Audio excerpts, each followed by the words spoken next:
السلام عليكم كسو دغو قابka ugu fudud ee aad isaga diiwaan gelin karto tixi.com si aad uga mid noqoto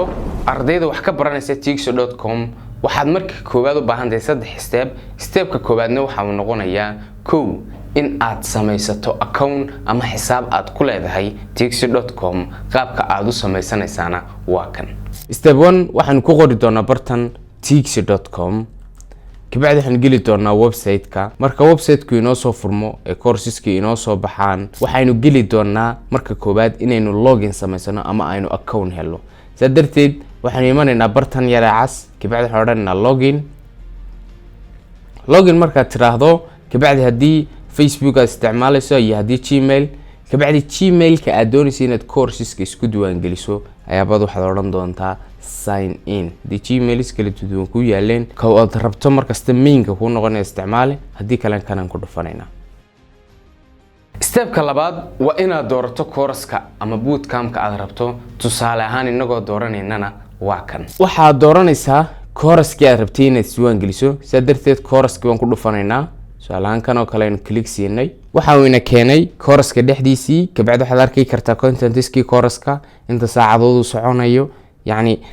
markaad information kan aragto waxaad daawan kartaa sidoo kale muuqaalka preview-ga adigoo si eegi kara bal qaabka uu yahay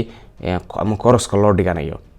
marka aad labada step soo dhaafto waxaad iman doontaa step-ka saddexaad oo noqonaya lacag bixinta qaabka aad lacagta u bixinaysaana waa kan okay inagu hadda waxaan u baahanahay in isdiiwaan gelino si aad darteed waxaan oranaynaa start learning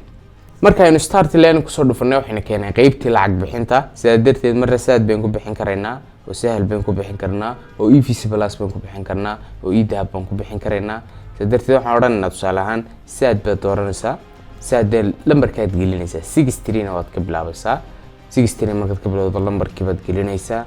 markaad sida lambarka u geliso submit baad taaban doontaa sida aan muuqaal ku soo xusnay waxaad hal mar gelin kartaa lambarkaaga oo kaliya ka bacdi pop up kan yar ayaa ku soo baxaya password-kaaga ayaad ku xaqiijinaysaa course-kuna oo ku furmaya waa marka ay tahay sad EVC Plus iyo sahal marka ay e-dahab tahay kaliya lambarkaaga ayaad gelinaysaa